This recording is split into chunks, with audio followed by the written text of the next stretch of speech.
Hello, everyone. Thank you so much. I want to welcome you to tonight's webinar. So the name of our webinar tonight is Vietnam to Ukraine, Lessons for the U.S. Peace Movement. And we're going to be focusing in particular on the massacres at Kent State and Jackson State. So thank you to everyone for logging in to hear this very timely and important panel.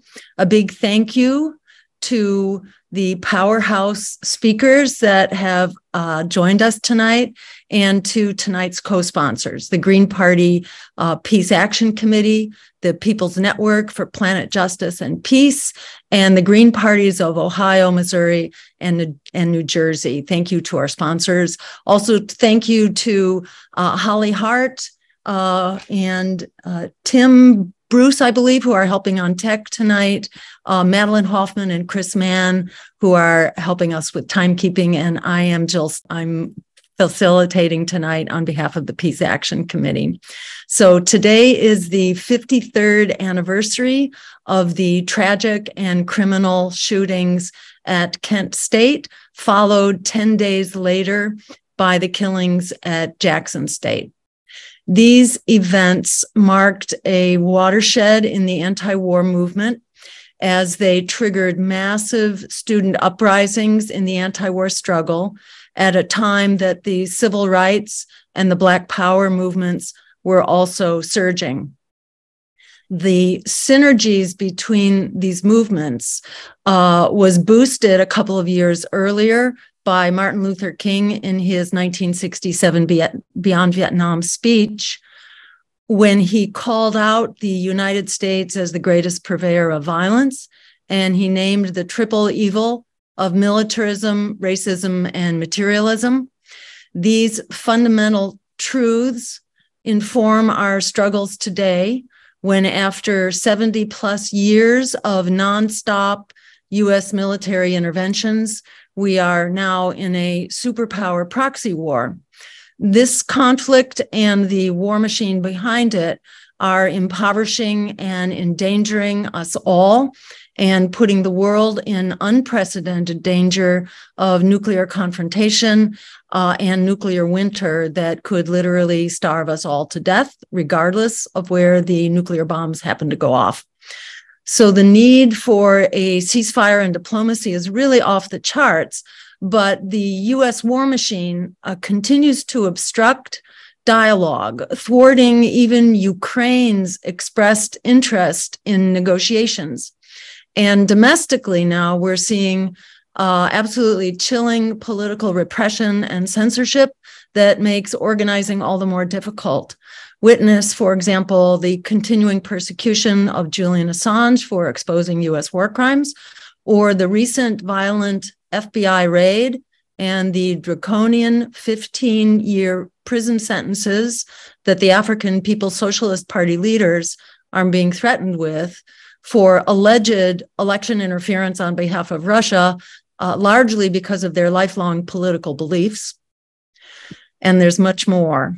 But the bottom line is that it's going to take a very strong peace movement to change the direction of the U.S. war machine.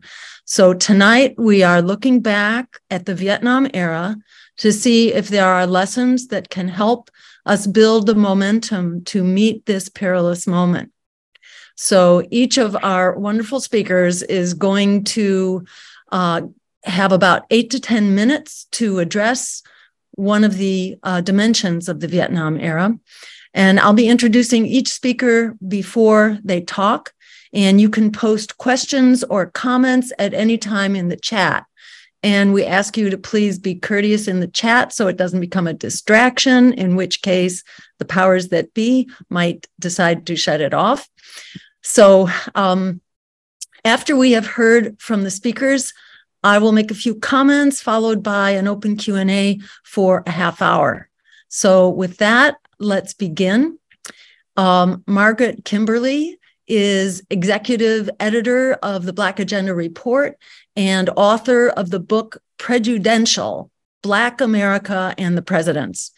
In addition to being a coordinating committee member of the Black Alliance for Peace, she is an administrative committee member of UNAC, the United National Anti-War Coalition, and the board of directors of the U.S. Peace Memorial Foundation. And she is a member of the New York State Green Party. So over to you, Margaret. Thank you so much for being here tonight. Thank you, Jill. Thank you all. Greetings, and thank you for joining us and for being patient. On the day of the Kent State shootings on May 4th, 1970, I was just 10 and a half years old. But even though I was very young, I knew I was living in an extraordinary time. Most of my young life, I had already witnessed the Black Liberation Movement mass protests. 2 years earlier, I recalled the assassinations of Martin Luther King and then Robert Kennedy. The war in Vietnam was questioned by more and more people with huge marches, such as the Moratorium March in late 1969. There were teach-ins and sit-ins, and popular culture even joined in with the show called Laugh-In. I also remember the killings of Fred Hampton and Mark Clark, Black Panther Party members in Chicago in December 1969, and many Black people were members or supporters of the BPP. There was still a draft then, and draft cards were burned and draft offices were raided. The following year, 18-year-olds were given the right to vote in an admission that if 18-year-olds could go to war, they should also get the franchise. And a few years later, no one was drafted anymore because the issue of conscription had been a flashpoint for protest. In my home, we were riveted not only by the killing of 4 students at Kent State, but how it became another occasion for division. My family followed the news closely. We were encouraged to do as our parents did. And I recall my older sister reading the paper and telling me that there were people who rejoiced in the students' deaths and even sent their families hate mail. As Black people, we were fixated on the fact that the Ohio National Guard shot and killed young white people. In our household, we mourn the loss, and no one who can remember that year will forget the haunting photo of a 14-year-old Marianne Vecchio over the body of Jeffrey Miller. It became iconic. One of the striking things about this moment was that the Black Liberation Movement and the anti-war movement and the counterculture all became melded together. They fed upon each other with many people involved in all of these dynamics. But while we were still in shock about Kent State, less than 2 weeks later, we lived through killings on another college campus, Jackson State, an historically Black college in Jackson, Mississippi, was the scene of the crime where 2 young Black men were killed by police during a protest not against the war, but against the racism that they lived with daily. My members of Jackson State are less vivid, and I think that is because it received less attention. Coming just 10 days after Kent State and with Black victims, it just wasn't considered very important. There's mourning about that time, and there's also nostalgia, I think, especially among those of us who act on behalf of peace and protest against our state when it kills people around the world. That era is seen as the heyday of protest and the time when, and is remembered as a time when millions of people knew they could impact events at home and around the world. It's true that mass mobilization brought about the end of Jim Crow segregation, but we forget that many people paid a high price. King was not the only victim of assassination. Some people whose names we don't know also lost their lives. Some lost jobs or housing or were imprisoned. There are still Black Panthers and others from that era in prison. Some, like Rochelle McGee in California, has been in prison since 1971 in the attempt to break George Jackson out of jail. And it's then that we all learned the name Angela Davis. It's true that political activity led to other actions on behalf of the environment. The first Earth Day was celebrated just 12 days before the Kent State shootings. Huge protests and a political formation which targeted polluters for political defeat resulted in the establishment of the Environmental Protection Agency. But even then, we saw the limits of popular action. U.S. involvement in the Vietnam War went on for another 3 years, during which time Richard Nixon and Henry Kissinger expanded the war to Laos and Cambodia. King was assassinated exactly 1 year after he publicly condemned the war in Vietnam. And in that time, he was vilified by corporate media, including and perhaps especially by papers like the New York Times and the Washington Post. He was considered an interloper who had forgotten his place when he dared to speak about foreign policy. In 1970, also, Lieutenant William Calley and others went on trial for murdering more than 100 Vietnamese civilians at a village called My Lai. The story was broken by a freelance writer named Seymour Hersh, who won a Pulitzer Prize for his reporting. Hersh is still with us, now in his late 80s and still breaking stories. 3 months ago, he reported that the Biden administration sabotaged the Nord Stream pipeline, committing an act of war against Germany, said to be an ally of the U.S. But now Hersh is ignored. Major media who followed his reporting on My Lai refused to acknowledge the 5,000-word article that he wrote about Nord Stream, dismissing it as a blog post, if they acknowledge it at all. 1970 might have been the heyday in some ways, but we have gone backwards in others. The liberation movement led to the mass incarceration system, an effort to replace what was lost when Jim Crow was made illegal. At that time, there were about 300,000 incarcerated people in the United States. There are now more than 2 million, and half of them are Black. In 1970, no one knew the word COINTELPRO, the FBI's counterintelligence program. But the following year, a group of brave people broke into an FBI office in Pennsylvania, and their stolen documents revealed COINTELPRO's existence. The FBI surveilled every Black community in the country, spied on King and others, created dissension, and killed Black Panthers and others.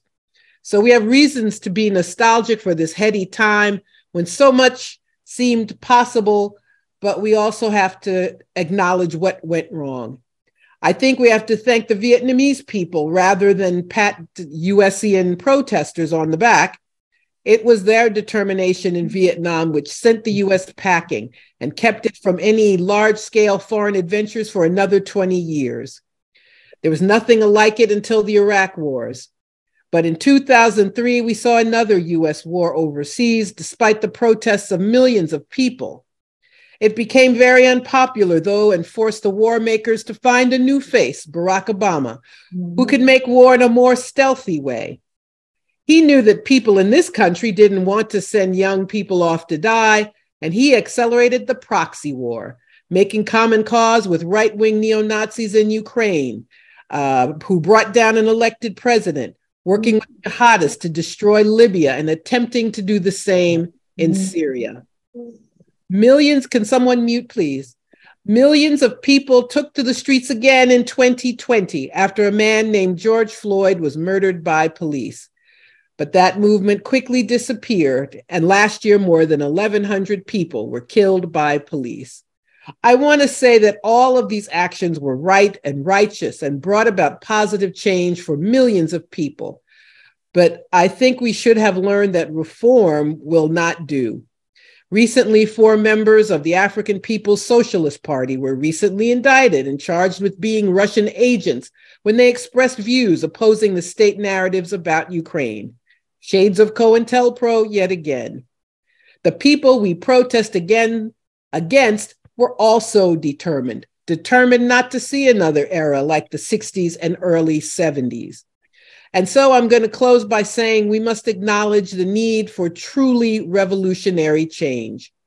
People spoke of revolution very openly, constantly around 1970, and they knew what they were talking about. So I think we must remember all of the actions that were taken at that time. We have to remember the limitations, remember the suppression and the reaction that came afterwards.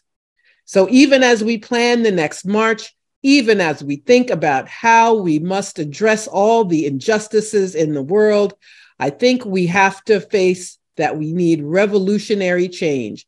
Not a small thing, but something that we must acknowledge and begin planning for. Thank you. Thank you very much. Thank you so much, Margaret. Very powerful words, and I think you've spoken truth to power. Bravo. Yes, bravo, everyone. Thank you. I'm very excited to hear our next speaker, and tell me if I'm pronouncing your name correctly. I believe it is Leigh McKinnis. Is that correct? That's called Leigh. Leigh. Okay. All right. Great. So Leigh is a poet, a short story writer, a retired instructor of English at Jackson State University, former editor and publisher of Black Magnolia's Literary Journal, and author of 8 books, including 4 collections of poetry, 1 collection of short fiction, 1 work of literary criticism, and 1 co-authored book. He is also the former first runner-up for the Amiri Baraka Sonia Sanchez Poetry Award, and he has been published in magazines, newspapers, and anthologies. So take it away. Thank you so much, Leigh. Thank you for having me. Jackson State University, like most HBCUs, is the epitome of the Black struggle against colonialism. While the vast majority of HBCUs, that's historically Black colleges and universities, are established during or just after Reconstruction, they were mired in the American colonial system of segregating and underfunding Black people and Black institutions so that they never become more than a de facto plantation in which white oppressors controlled the curriculum to control the intellectual aptitude and economic progress of African Americans. One example of this is that well into the 1970s, Mississippi's 3 public HBCUs, Jackson State, Alcorn, and Mississippi Valley, had to get approval from the state college board just to invite speakers to the campus. In most aspects, Jackson State didn't have the autonomy to decide its own educational direction. However, thanks to great leaders and professors, such as former President Dr. John A. Peoples, poet and novelist Dr. Margaret Walker Alexander, and others, Jackson State was able to circumvent Mississippi's educational apartheid and become one of only 11 HBCUs to achieve Research 2 status. In fact, Jackson State is the 2nd oldest Research 2 HBCU in the country. Additionally, Jackson State was part of what some call the Civil Rights Triangle, as Jackson State, the COFO building, and Medgar Evans's office as the head of the Mississippi NAACP were all on the same street, diagonal from each other, forming a triangle. So just off the campus of Jackson State was the COFO building, which served as the headquarters for Freedom Summer of 1964 and attracted many Jackson State students as volunteers. And of course, many Jackson State students were part of the NAACP youth branch because Medgar Evans was instrumental in organizing them into the movement. But as y'all can imagine, this didn't sit well with the majority white college board and the majority white state legislature of Mississippi, which led to additional cuts in funding and the general harassment of students and teachers that culminated into the 1970 shooting in which the Mississippi National Guard surrounded the campus and the Mississippi Highway Patrol and the Jackson Police Department marched onto the campus, firing over 400 rounds into a female dormitory, injuring 18 and killing 2, Philip Lafayette Gibbs and James Earl Green. Connecting this event to tonight's discussion, it's important to understand that the Jackson State student movement included several Vietnam veterans, such as my father, who had returned home and enrolled in college, determined to make the country live up to its democratic creed, for which they were erroneously fighting in foreign lands. But I want to be clear, the night of May 15, 1970 shooting, there was nothing happening on the campus that would have warranted the presence of law enforcement. The shooting was an unmitigated attack on Jackson State as the symbol of Black people using education to become sovereign beings. And the presence of unnecessary law enforcement on the Jackson State campus is no different than the presence of unnecessary military forces in Vietnam and anywhere else our forces have been deployed solely to establish or maintain America's colonial regime. Continuing the work of my father and other Mississippi veterans of the Civil Rights Movement, I have worked in 3 ways to illuminate this history teach this history, and use this history to inspire others to become active in resisting oppression in all forms. As a creative writer, I have published poems and short stories about the 1970 attack on JSU by local law enforcement and the general history and struggle of Jackson State. As an essayist, I have published articles about the causes and aftermath of the 1970 attack on Jackson State and the continued struggle of the institution against white supremacist policies. As a teacher at Jackson State, one of the prompts of my composition literature classes cause and effect paper was, what was the cause of the 1970 attack on Jackson State? As such, many of my students got to research and write about this history. And finally, as a teacher, I was active in and testified during the federal proceedings of the Ayers case, in which Mississippi's 3 public HBCUs sued the state for its discriminatory funding practice. In all of my work, especially as a creative writer, the Vietnam era and the US and United States peace movement have taught me 4 things. 1, silence is the friend of evil. 2, local, national, and international politics are collaborative, if not one and the same, especially as it relates to the government funding wars to expand its empire rather than funding education, health, and employment initiatives to provide equality to its own citizens. 3, there is no way that a government can engage or execute unjust actions at home or abroad and be deemed as a just entity. And 4, when the people remember that they are the government and that elected officials work for them, then and only then will we be able to elect representatives and establish policies that nurture peace rather than colonialism. And I thank you guys for having me. Thank you so much, Leigh. That was awesome. Bravo. We're applauding you. More truth to power. Really well said. Our next speaker is, let's see, David Swanson. You are next up. David is an author, an activist, a journalist, and a radio host. He is executive director of World Beyond War, and he is campaign director for Roots Action. His books include War is a Lie. You can read his blogs at davidswanson.org and warisacrime.org. He hosts Talk World Radio. He is a Nobel Peace Prize nominee and a U.S. Peace Prize recipient. You can also follow him on his Twitter at David C.N. Swanson. So take it away, David. Thank you so much for being here.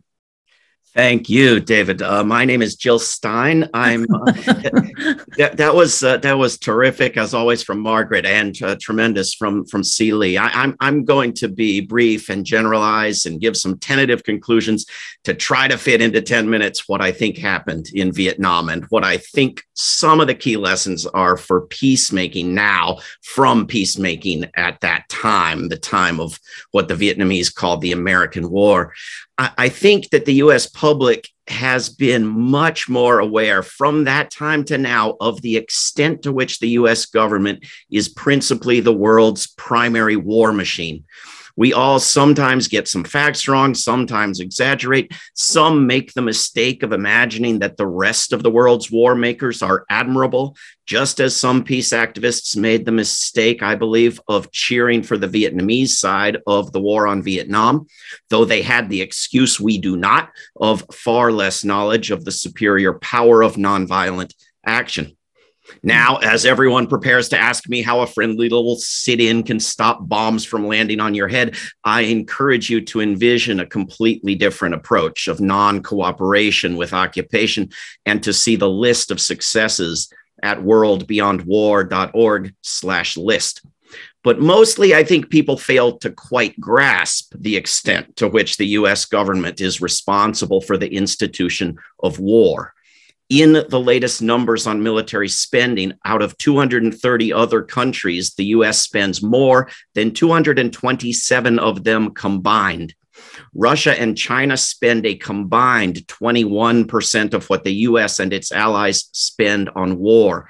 Since 1945, the US military has acted in a major or minor way in 74 other countries.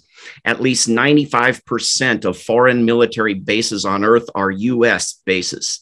Out of those 230 other countries, the US exports more weaponry than 228 of them combined. Most places with wars manufacture no weapons. The war on Vietnam, Laos, and Cambodia remains the worst thing the US military has done. The US dropped more than 3 times the bombs it had in World War II, combined with a massive ground war, plus the spraying from the air of tens of millions of liters of Agent Orange, not to mention napalm. Tens of millions of bombs remain unexploded and increasingly dangerous today. An estimated 3.8 million people died violently just in Vietnam. Some 19 million were wounded or made homeless in Vietnam, Laos, and Cambodia. Many millions more were forced to live dangerous and impoverished lives with impacts lasting to today. The US soldiers who did 1.6% of the dying, but whose suffering dominates US movies about the war, really did suffer as much and as horribly as depicted. Thousands of veterans have since committed suicide. But imagine what that means for the true extent of the suffering created, even just for humans, ignoring all the other species impacted. The Vietnam Memorial in Washington, D.C. lists 58,000 names on 150 meters of wall. That's 387 names per meter. To similarly list 4 million names would require 10,336 meters, or the distance from the Lincoln Memorial to the steps of the U.S. Capitol, and back again, and back to the Capitol once more, and then back as far as all the museums, but stopping short of the Washington Monument. To get U.S. society to not think it would be insane to put Vietnamese names on the Vietnam Memorial would require a revolution of values. In Laos, about a third of the country's land remains ruined by the heavy presence of unexploded bombs, which continue to kill large numbers of people and which were originally intended to wipe out farms to starve people, or were simply littering by bombers unable to get to Vietnam due to the weather. Then there's the growth of the Khmer Rouge, as much a result of war as ISIS or the empowerment of right-wingers in Ukraine and Russia. Then there are all the results for the US and the world that I must leave to other speakers today: the financial trade-offs, the bigotry, the violent culture, the damage to the ideas of law and cooperation, and also, not necessarily a bad thing, the boost to independence and resistance to US domination around the world. What have we learned? To some extent, we've learned and not forgotten that governments lie. But we still talk about a war based on lies as if some other war could be based on something else. We've started to learn that a Venn diagram of human decency and government interests would have a tiny and bizarre overlap.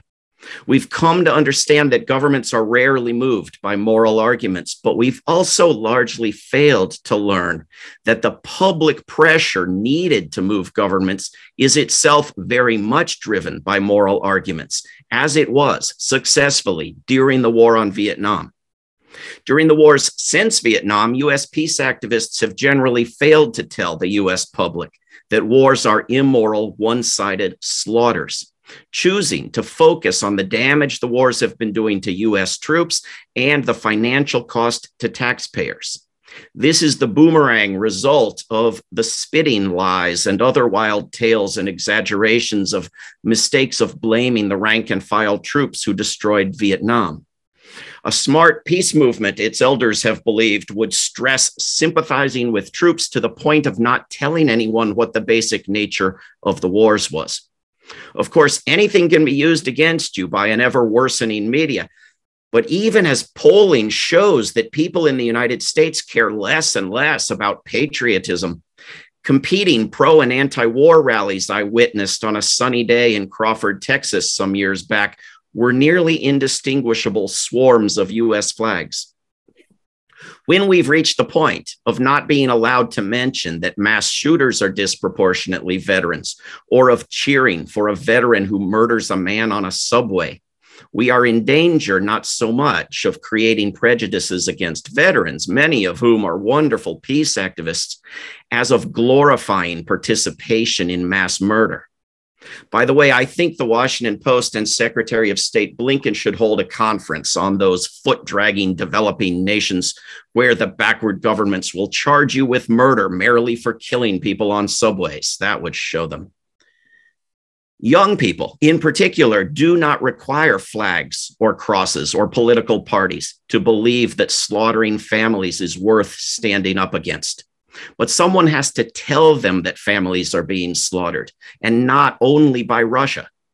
During the war on Vietnam, peace activists did that. The media, awful as it was better than now. People in the US saw a US ally shoot someone in the head. But did they know that that shooter was brought to Northern Virginia to live near the CIA for decades, neighbor to the once and hoped for future royalty of Afghanistan and Iran, and not to mention the one true unelected president of Venezuela, the would-be ruler of Libya, and a whole prop room of puppets?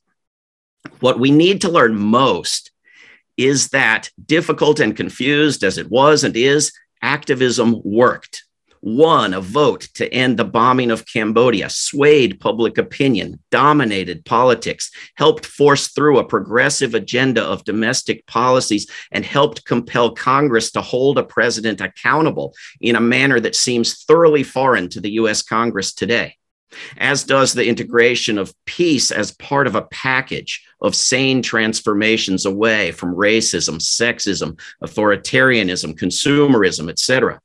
We need to learn that uncomfortably large coalitions work better than prioritizing canceling people, that changing an entire culture works, that placing peace over political party works, that youth get things done, that peace should be made part of human identity, not just a passing topic in the news. That this was done during the war on Vietnam is evident from how many current peace activists were peace activists then. Many, such as Daniel Ellsberg, a whistleblower then, not with us much longer. The cultural change was so great that the warmongers called it an illness, the Vietnam syndrome, and then they partially cured the country of it. Unfortunately, it was not an illness, but a wellness on which all life depends. We need to unlearn this weird idea that a draft is a tool of peace. Drafts facilitate wars. The warmongers want one. The Democrats want women forced to register. The Vietnam War not only persisted for many years during the draft, killing far more people than any U.S. war since, but also continued for 2 years after the draft ended. Yes, people opposed a war with a draft who say nothing about a proxy war or a drone war, but I'd like to use education and organizing to try to get them active before resorting to a tool that kills millions and risks apocalypse. In 1965, there was a song called Nowhere to Run To. Tribes of humans used to be able to flee each other. Then they filled the habitable land. Refugees used to be able to flee danger for a land with a secure future. In 1849, a man could mail himself in a box from Richmond to Philadelphia and freedom. In 1958, a Black journalist could escape Mississippi to Chicago in a casket. There's no escaping a world hell-bent on nuclear or environmental destruction. Delusions of space travel will not help you. Our only help is to learn what's worked and adapt and improve it. People come up to me at peace events and tell me all is already hopeless. But if they believed that, they would not be there. Our job is not to predict the future, but to change it as much as we can. Thank you. Wow. Bravo. Thank you, David. So much truth here. It's I could take a long time listening over and over again to all these incredibly powerful and uplifting words. Right now, we're going to jump into our next speaker, Paul Cox. And Paul sent me this for an introduction. He was patrolling the embattled rice paddies south of Da Nang on May 4th, 1970, the day of the Kent State massacres. He was a grunt in the Marines, and he didn't hear about the massacres at Kent State for a couple of weeks. It was disturbing news when it arrived, and it contributed significantly to his turning against the Vietnam War and the U.S. society's vicious hubris. So we're going to hear more about that now. Thank you so much, Paul, for joining us. A little bit more about me. I'm on the National Board of Veterans for Peace, and I'm also the president of the Veterans Healthcare Policy Institute, which is trying to prevent privatization of the VA, which is going along full blast at this point. And, you know, there are people who don't think the VA, that the veterans get a really good deal. We do. And what we would like for the VA to become is an exemplar of how national health care should be performed in this country. So it's not just us that we're fighting for. So I was raised in Oklahoma. I got drafted in '68. I didn't know anything about the war except that there was one. And I went and joined the Marine Corps because I got my draft notice. And I was one of the rank and file troops that David spoke so eloquently about. But 14 days before Kent State, I turned against the war all of a sudden. I'd already been there over a year. But when my unit, Bravo Company, 1st Battalion, 5th Marines, marched into a village and the point squad gunned down the first 15 people they saw, killed them. That was when I suddenly realized there's something wrong here. And I've been against the war ever since. And certainly the Kent State massacre and the Jackson State slaughter. I never heard that there were 400 rounds shot in Jackson State. Thank you so much for that, Leigh.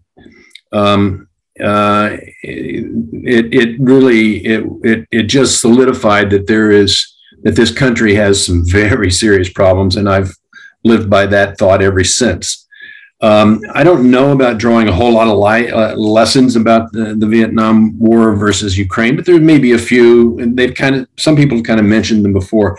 I think the draft, there was a huge anti-war movement during the Vietnam War within the military.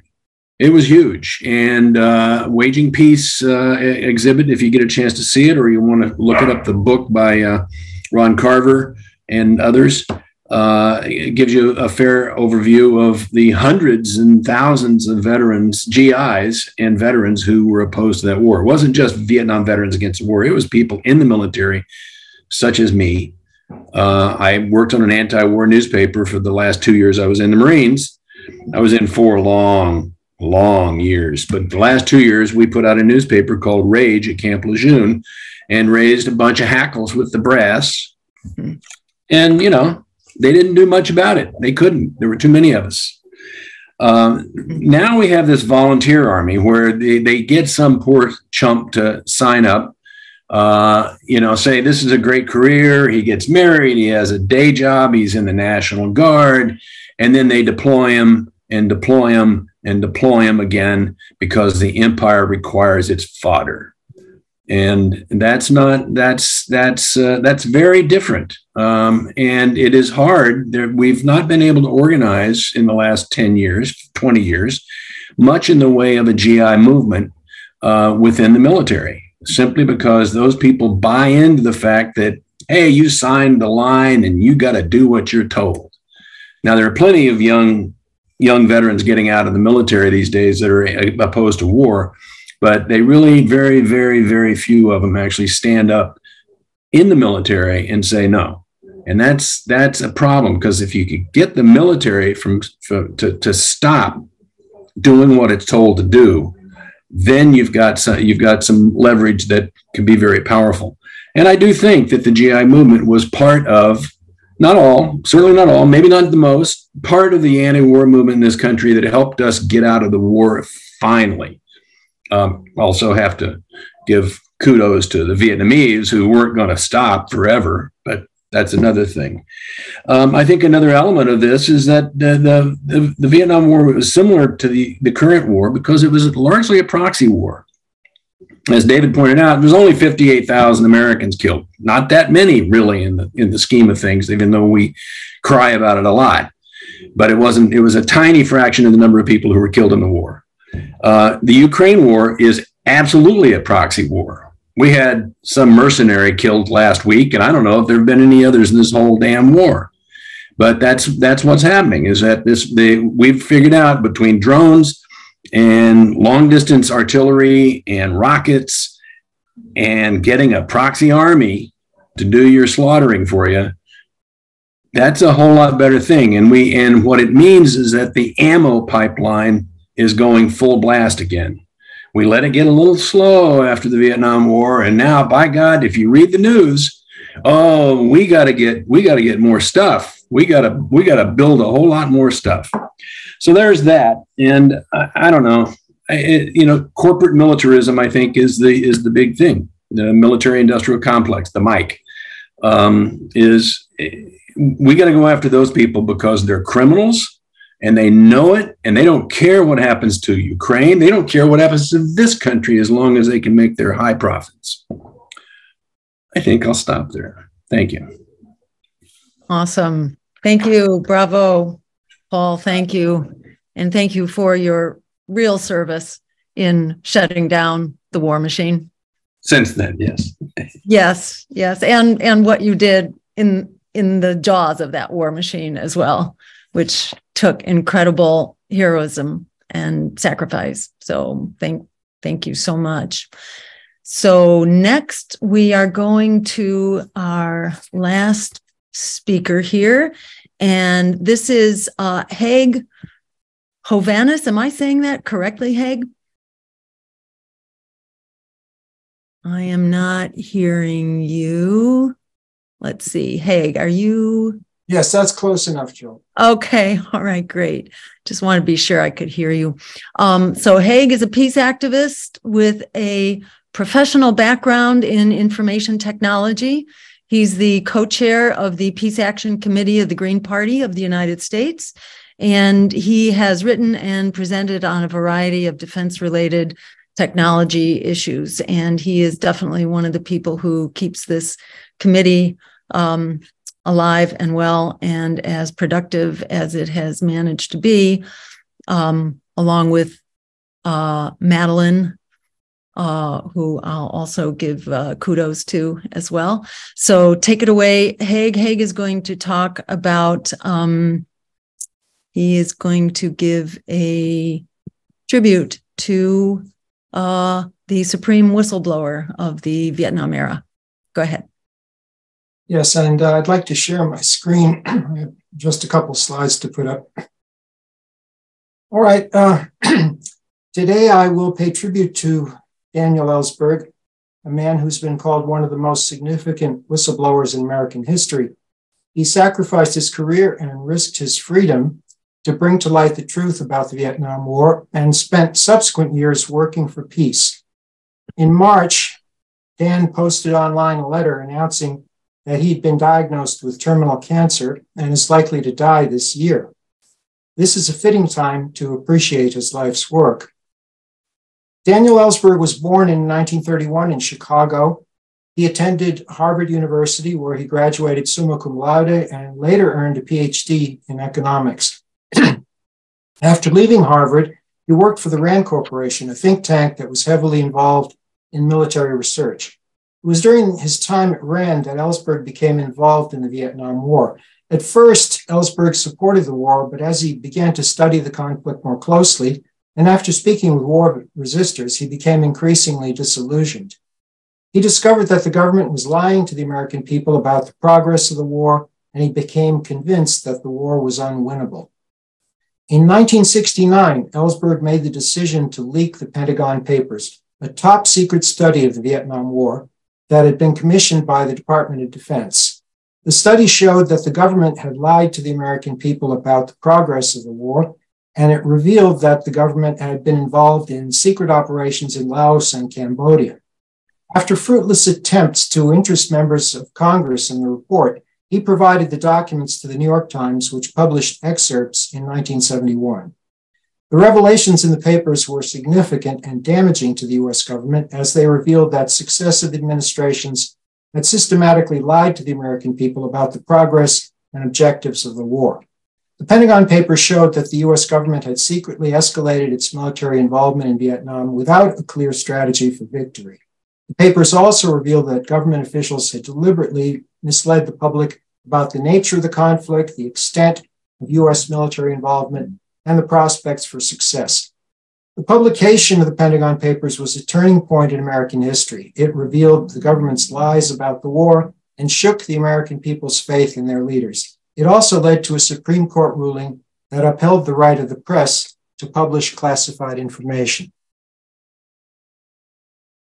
Ellsberg's actions had serious consequences. He was charged with theft and espionage, and he faced the possibility of spending the rest of his life in prison. But in a stunning turn of events, the charges against him were dismissed when it was revealed that the government engaged in illegal wiretapping and other forms of surveillance against him. The dropping of charges against Ellsberg was a significant victory for whistleblowers and the freedom of the press, and it underscored the importance of government transparency and accountability. Ellsberg's bravery and commitment to the truth made him a hero to peace activists and a prominent voice in the anti-war community. For decades, he has continued to speak out on issues of war, peace, and government secrecy. He was a vocal critic of the wars in Iraq and Afghanistan, and he remains critical of U.S. militaristic foreign policy that is fomenting and sustaining armed conflict in many regions today. The release of the Pentagon Papers overshadowed Ellsberg's parallel efforts to expose the dangerous consequences of America's nuclear weapons planning. In the 1970s, his attempts to release classified materials on the danger of nuclear war were frustrated by the accidental loss of a trove of classified documents related to the nuclear threat. Eventually, he was able to reassemble this information and publish it in 2017 in the book, The Doomsday Machine.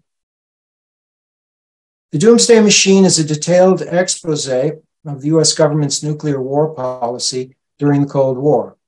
Ellsberg reveals that the U.S. had a policy of using nuclear weapons preemptively, including against non-nuclear countries, and that this policy remained in effect even after the end of the Cold War. He also revealed that the U.S. had regularly threatened adversaries with use of nuclear weapons.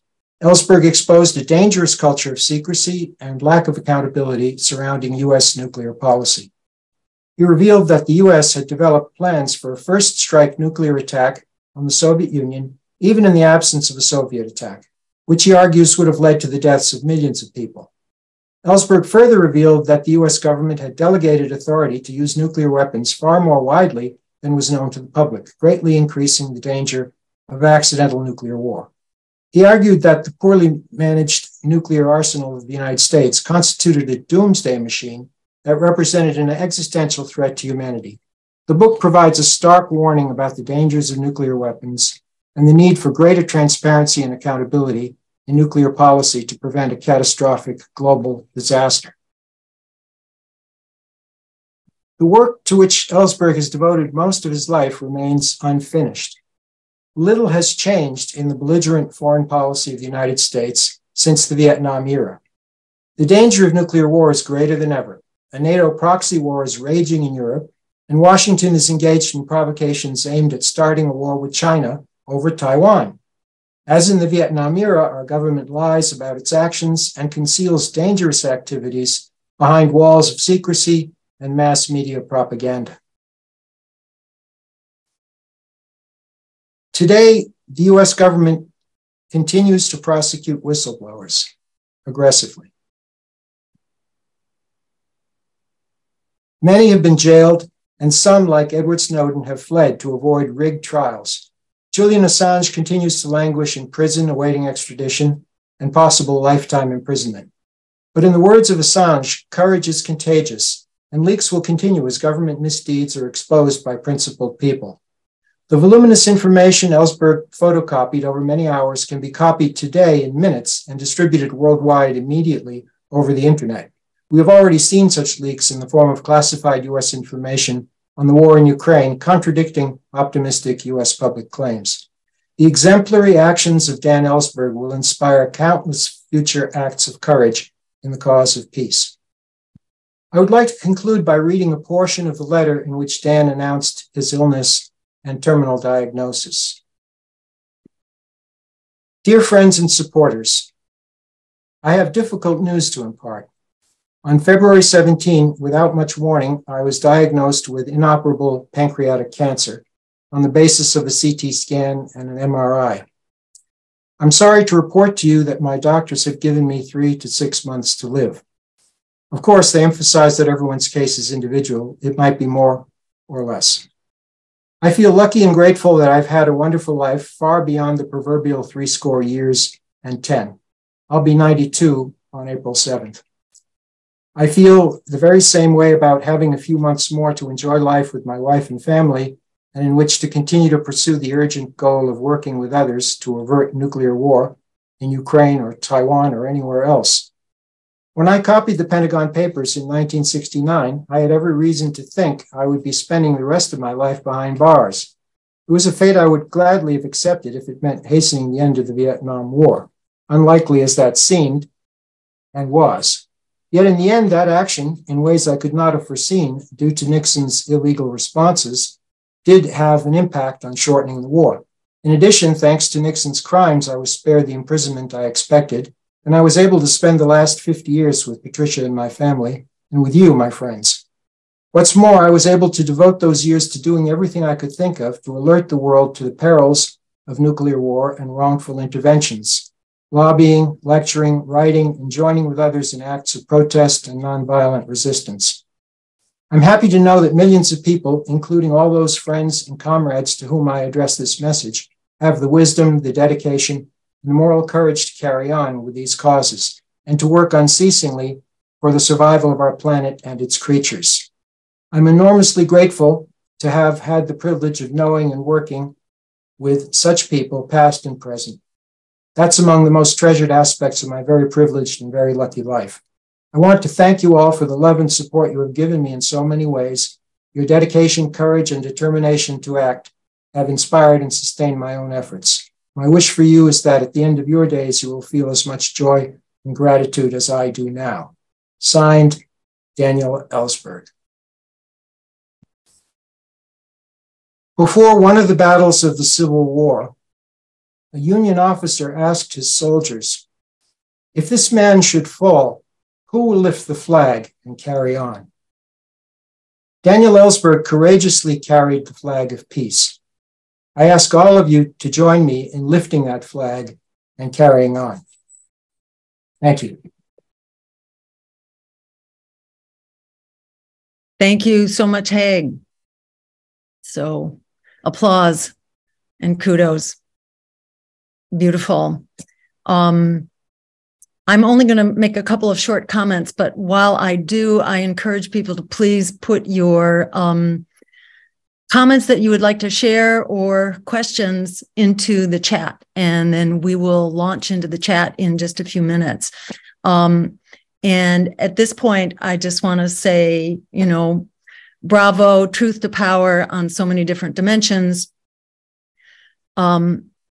When I was reviewing the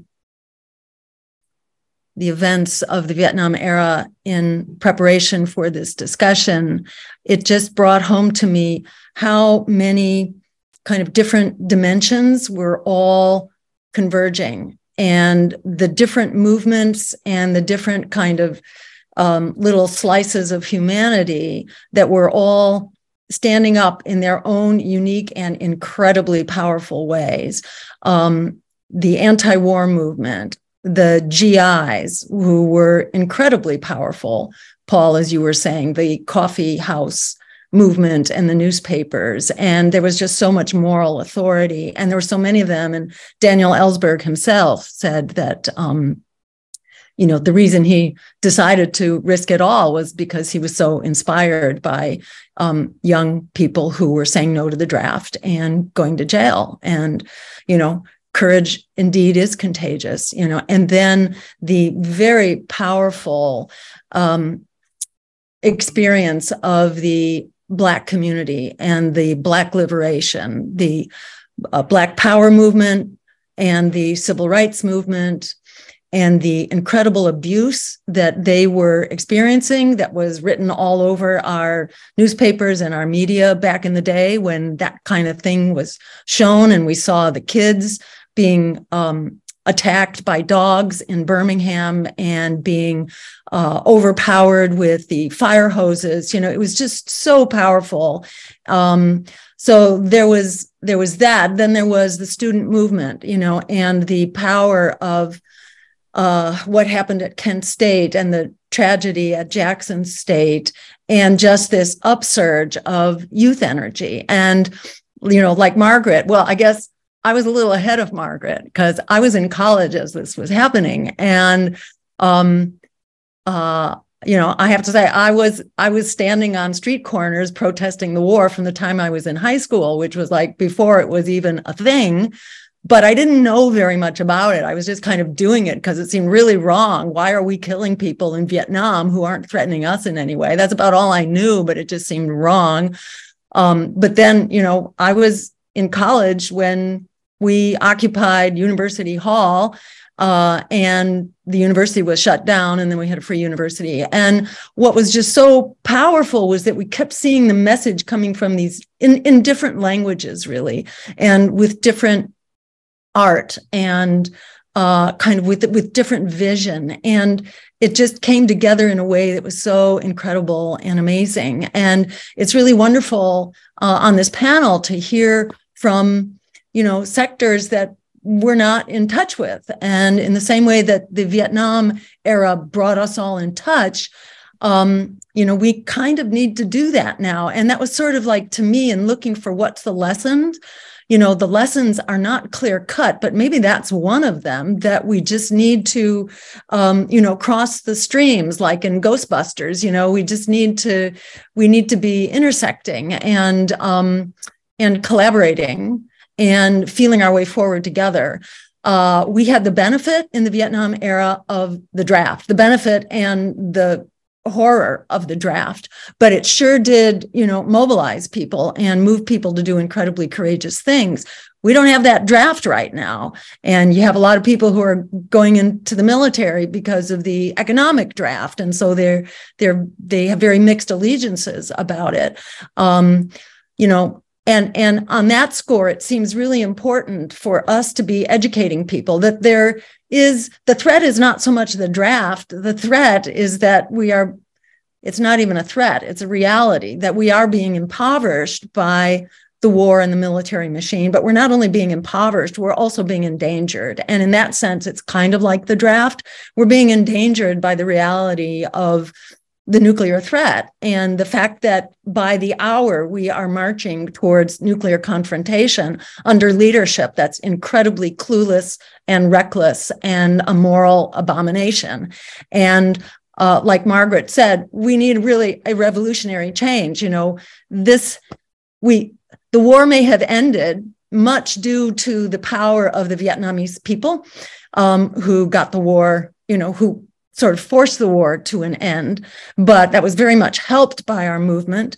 But we can empower our movement now by bringing these different direct dimensions together, and especially educating people that the nuclear threat and nuclear winter is a reality. I'm just going to say one thing about that, and that is that one nuclear submarine now contains 4,000 Hiroshimas, 4,000 on one nuclear submarine.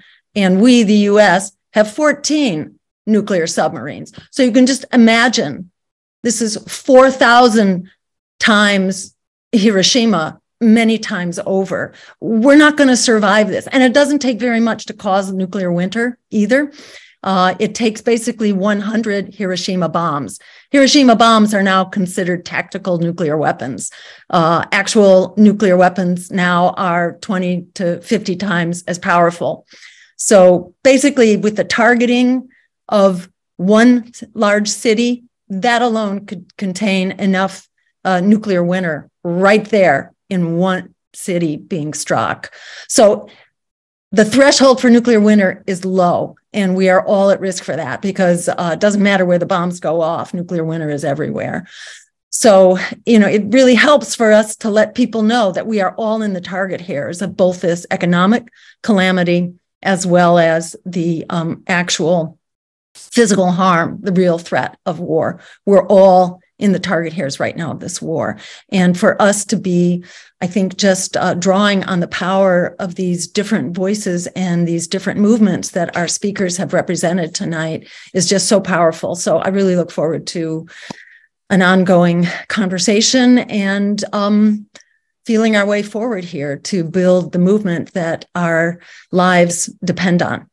This isn't like a discretionary thing.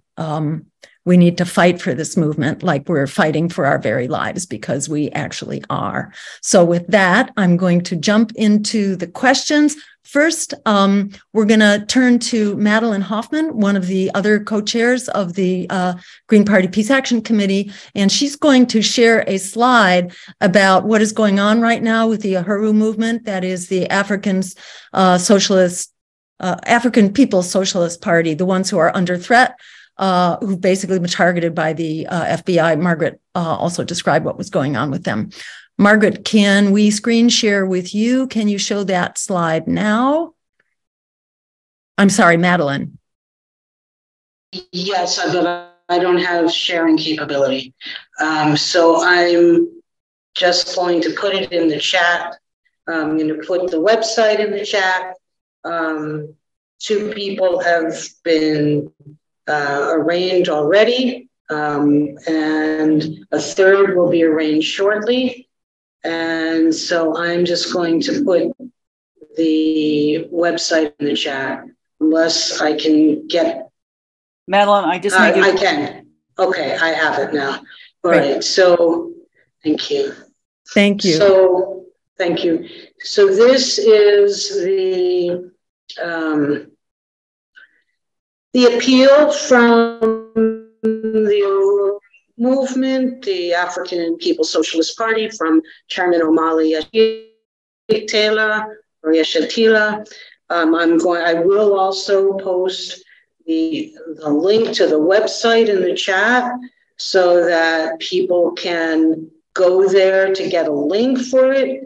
But we did as a committee putting this together, we decided that the suppression, the censorship, and the like that's represented by what's going on with the African Socialist People's Party should not be ignored. And we didn't want to put, we couldn't add another panelist. We couldn't speak much longer about this, but I just wanted to do the due diligence here because, as speakers have already said today, this is chilling. This is potentially, this has been a long time mission of the African People's Socialist Party to oppose war.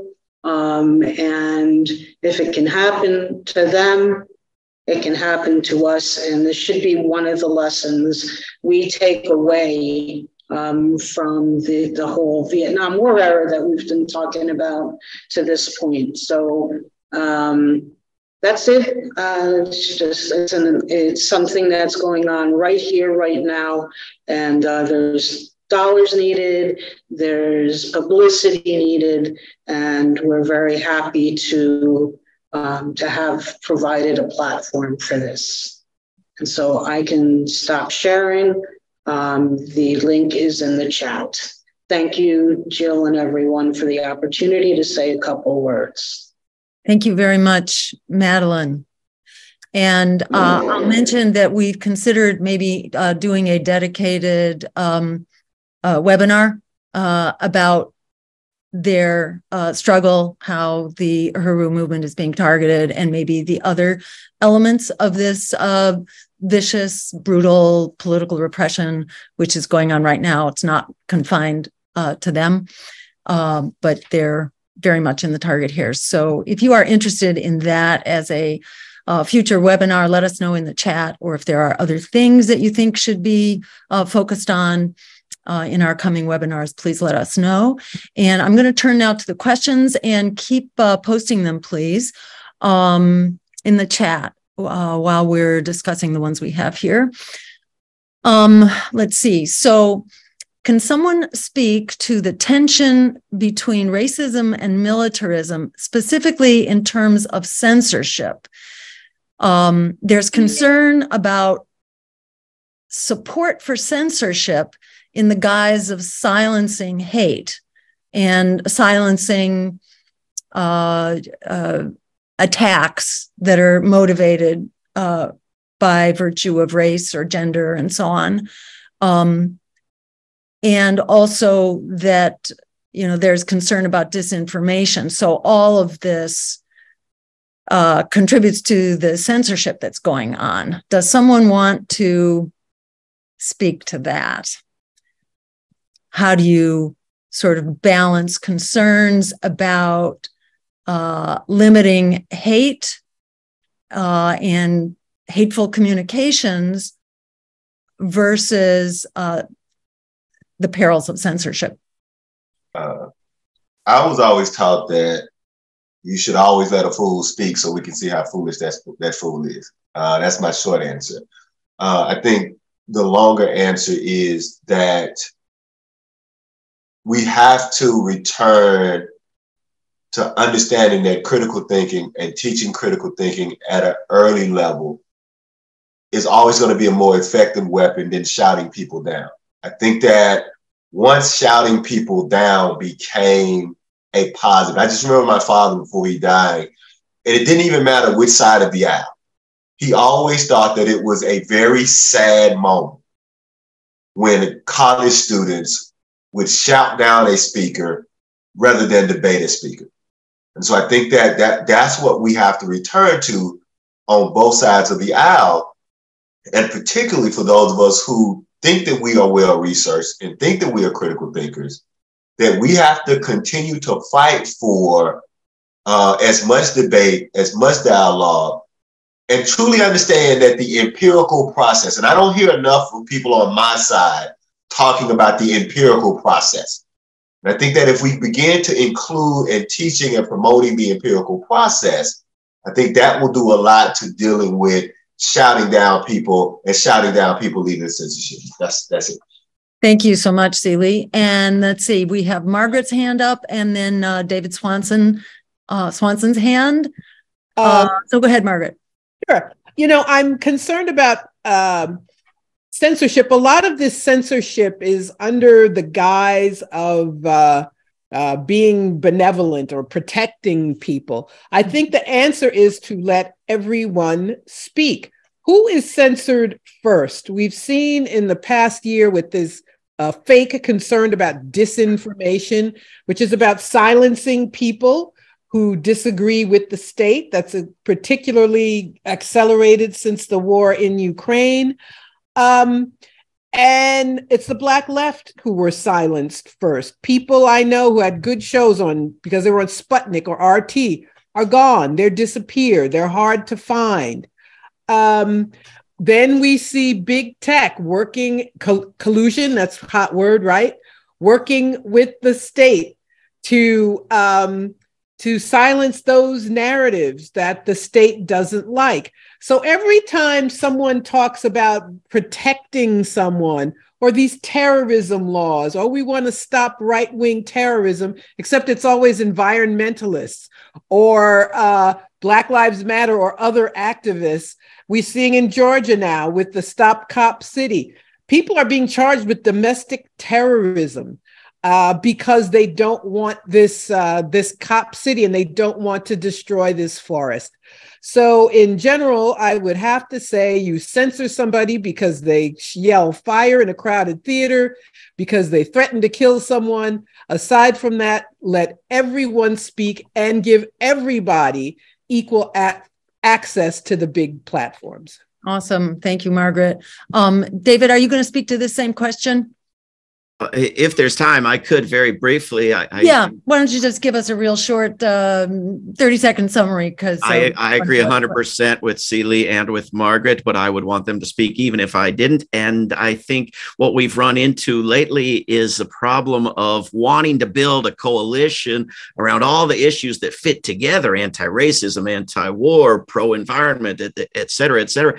But then having coalitions around particular issues, including particular wars, where there are people we dramatically disagree with on 18 other things who want to help oppose that one particular war. And it's, it's not a clear call every time. It's a balancing act between wanting to build that uncomfortably large coalition and wanting to stick to all the, so I think the one thing we have to do is be understanding of each other.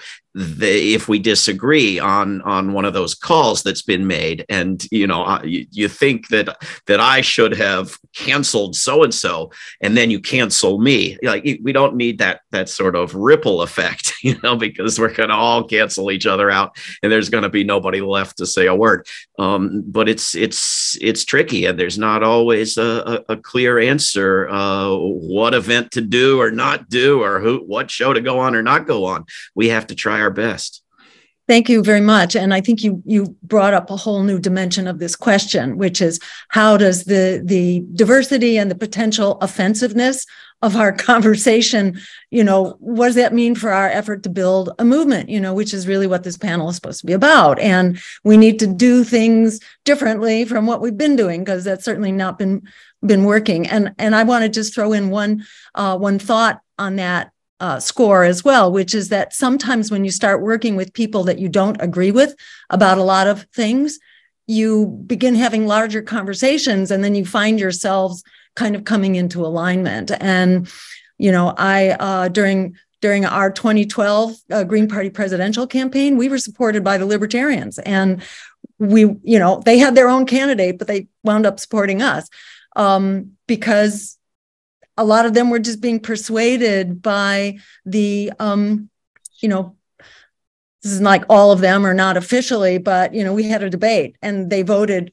us the winner of the debate that they hosted because they wound up being persuaded. So when you agree on one thing, that can often become a basis. And just look at how people who supported Bernie Sanders then became Trump supporters, and vice versa. So people are more mobile often than we give them credit for. And there's an awful lot of confusion right now, and people wind up adopting certain positions because that's the loudest voice that they happen to hear. So when you start working with people, then suddenly, the input changes and things can be much more dynamic than you think that they are. Okay, so let's see. Someone asked, I'd like the speakers to address the role of the two-party system in promoting bipartisan wars and the military budget. That's kind of one question. Let's just work with that one first. What about this two-party system and its role in promoting wars that the two parties agree on? There's not much that they do agree on, but that's one thing they always agree on, pretty much unanimously, almost. Anyone want to jump in on that? Paul, go ahead. Oh, and then I see, all right, David, and then let's go to Haig since he hasn't. I'll be very short. Are we talking about the Republicans or the Democrats? Democrats. Yeah. Yeah, no, it's a corporate party. There's really only one, although they fight over each other. And actually a fair chunk of the Republican Party is now opposed to the Ukraine war and as they're being described as being pro-Russian, but they're saying this is NATO's war, and in Veterans for Peace, we have that same problem. We're divided within ourselves over these issues. People have a huge amount of sympathy for the damage and the pain that the Ukrainian people are going through, and don't want to look at the 2014 coup, and they don't care that the United States has been encircling Russia and China. They don't care. There are people dying in Ukraine. And so it's a real problem. And what we're trying to do is walk the ridgeline there and simply say, and our positions on Ukraine have been very clear. We want a ceasefire. We want diplomacy. You got to stop this war and stop the killing. We're not picking sides with Russia, and we're not picking sides with Ukraine, and we're definitely not picking sides with the U.S. and NATO. So it's a problem, I think, throughout the left, if I'm not mistaken. Thank you. Indeed. Thank you so much. Haig, jump in. Yeah, it's called the Uniparty now by many progressive observers, and it's because of the problem with campaign financing. Look at the miraculous transformation of AOC from a notionally progressive Democrat into the next Nancy Pelosi. I mean, all the Democrats voted for jacking up the already obscene defense budget to record highs, and only the Republicans opposed for maybe fiscal reasons. But until the main job of congressmen and women is getting funding, we're going to have this problem because the war machine is very efficient in lobbying for its agenda. So finance reform has to happen before the Congress can work as people's representatives. Over. Great. Thank you. David. Yeah, the difference between the Republicans and the Democrats in Congress is not one of war or peace. It's of taking action sometimes or taking action never. The progressive Democrats in the House of so-called representatives, as a matter of principle, do not ever take action on anything, whereas Republicans will sometimes withhold their votes until they get what they want. And so what the Democrats do is scam us. They introduce a bill called the People Over Pentagon Act to cut $100 billion from whatever the military budget is increased to. Just increase it another $100 billion. It's increased $300 or $400 billion during the time they've been introducing this stupid bill, which would have to pass the Senate and the White House to become an absolutely meaningless law, when they could withhold their votes. And they could withhold their votes on the procedural votes where they have a chance of getting something, as they did to kill that dirty oil deal, the Manchin oil deal. They bragged about it. They actually did something. Well, the only time I'm ever aware of them having done something, but it was a military spending bill. And all they did was stop an oil deal. They didn't do what they claim to stand for and try to reduce military spending.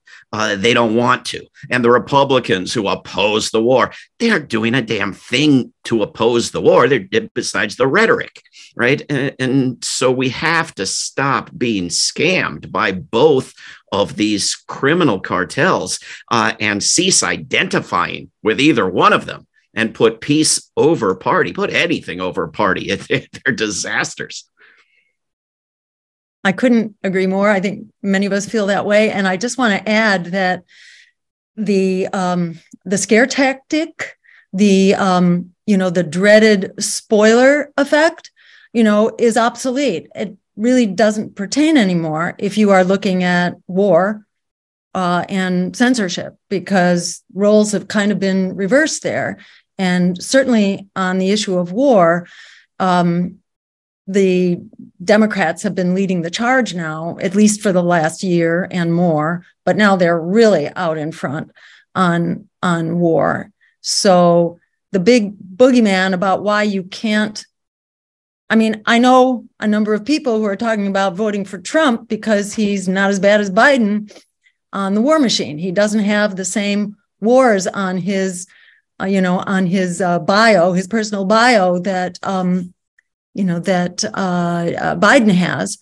So if you no longer have a lesser evil to worry about, you might as well start voting, what you're really for instead of voting against what you're against. And we do need ranked choice voting and to get money out of politics, and any political candidate that is not forefronting those two, demands is just shilling for the Democrats, basically. It really ought to be a litmus test for any candidate who's worth their stuff. Do they actually believe in getting money out of politics and enacting ranked choice voting and proportional representation so that we actually can reclaim the power of our vote, which we don't have under the current system. But people should buck that system now. And anyone who doesn't is really a slave to the Democratic Party. All right, let's see. Another question. Could I add just one small thing to that? And I guess it's more of a systematic thing than anything. If you go back and look at the rise of Newt Gingrich, what you realize is that one of the things that the Republican Party did very well is that they decided in their position to take back the country one school district at a time. If you look at a lot of what's happening with culture wars and those kind of things. So if you're talking about really getting people to understand that bipartisan isn't really bipartisan, I think some of the work that's being done by folk in the peace movement has to also be about taking back curriculums. Because unfortunately, what we're all talking about tonight is how many people just don't know that they're being scammed by both parties, how many people don't know that they're being scammed by corporate America. And that unfortunately starts with the curriculum that we give people K through 12, because as we all know, most people just send their children blindly to the K through 12, thinking that those schools are working in their best interest. And so this is one of those things that we look at as far as how you're getting so much grassroots support.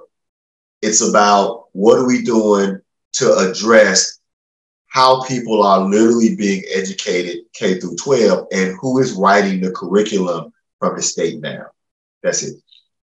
Great points. And I think we could apply all of those, those principles to our broader education too. How do we conduct broader public education to really uplift a game plan and civic empowerment so that people don't feel like they're confined to the two very limited choices of war and Wall Street. Basically, we need a broader agenda and to communicate that agenda.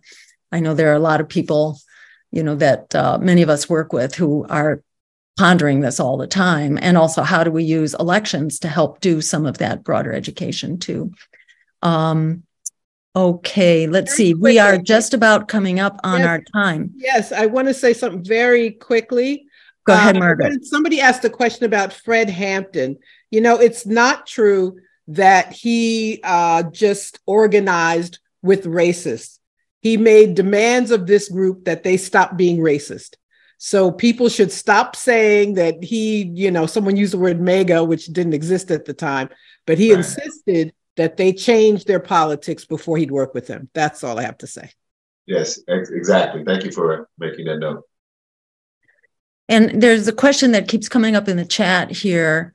Does anyone want to comment on the Jordan Neely protest and its relationship to the war?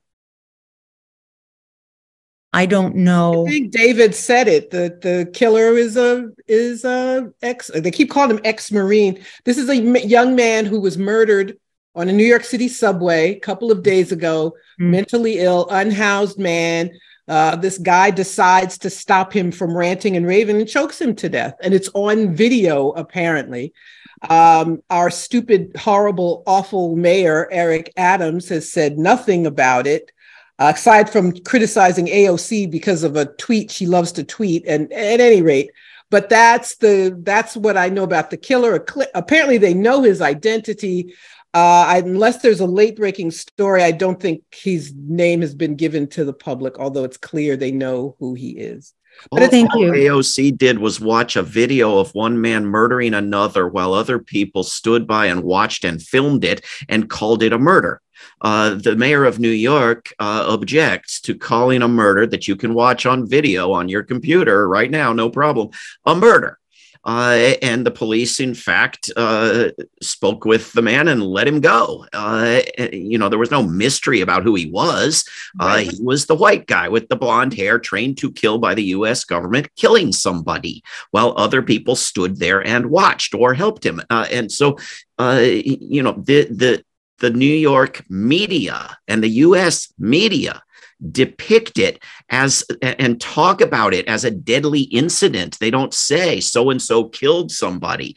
And they make the whole story about how annoying the dead guy was. So that if you're a poor Black guy who's hungry and you're bothering anyone on a subway, hey, not a problem. We'll take care of it. We'll murder him for you. This is the story. A murder isn't a murder. If you're Black, if you're poor, and if you're bothering people on the fucking subway, this is where we've arrived at if we were ever anywhere else.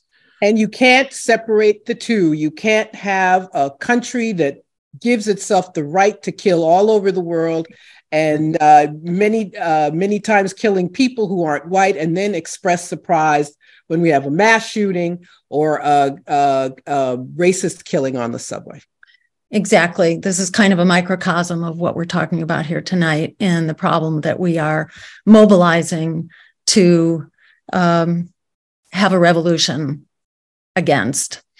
And to close us out, shall we just do a very quick round robin, 30 to 60 seconds maximum, just if you have any closing thoughts to share? I would say we have to take these opportunities to study when these anniversaries come along, to learn about Kent State or Jackson State or all of the things that we've mentioned, to learn about Daniel Ellsberg or why he was important, and debate each other. And we cannot be afraid of struggling with each other about these issues. And thanks to everybody who worked so hard to put this together and all the panelists. Awesome. Thank you, Margaret. Haig, do you want to jump in? Oh, it's an honor to be on this panel. I was most impressed by all of the speakers, and I hope all of this energy converges into a more powerful force that can actually achieve some real change. Thanks to you all. Paul? I'll just ditto what Haig just said. Thank you so much. It's been eye-opening, actually, and there is so much agreement in among us. How we get that into the bowels of Oklahoma, I don't know, but we got to work on it. Thank you. Seeley? Two quick things. One, we have to learn to be more nuanced. Just because I disagree with you with one thing doesn't mean I disagree with you with everything, and work to find things where we can all agree. Secondly, it would be remiss for me to discuss Jackson State University and not discuss, in closing, the legal disenfranchisement of Black Mississippians that's happening right now in Jackson, Mississippi, in the state of Mississippi. It is the same war machine. It is the same White Citizens Council that are essentially trying to take water from Black people, trying to take voting rights from Black people, and trying to take economic rights from Black people by simply passing laws. Right now, they're passing laws in the state of Mississippi that says that Black people cannot elect their own officials, Black people cannot elect their own judges, and Black people cannot manage their own funding for their water. There's going to be a big lawsuit about that. So this whole notion about the legal disenfranchisement of people, and part of this is they're expanding the downtown district, essentially taking Jackson from the citizens of Jackson, Mississippi, and giving it to a police department that's a state police department and not a city police department. And so Black people right now are being colonized in Jackson, Mississippi, in the same way that the American empire is colonizing people all over the world. Thank y'all for having me. Well, thank you so much. David? Well, I appreciate everything I've learned here, and I would just close on this National Day of Prayer that by praying that we abolish nations before they abolish us. Thank you so much. And I'll just close in thanking all of our amazing powerhouse speakers and all of our powerhouse participants. And I think what I have been reminded of tonight is just how much we are more than the sum of our parts, that together we're unstoppable. So let's keep it happening. And I look forward to continuing conversations. Thank you, Good night, Jill. everybody. Thanks, Jill. Thank you. Thank y'all. Will y'all send out and let us know when y'all post it so people can share it? When y'all post the recording, let us know. Will do. Absolutely. Take care, everybody. Good night.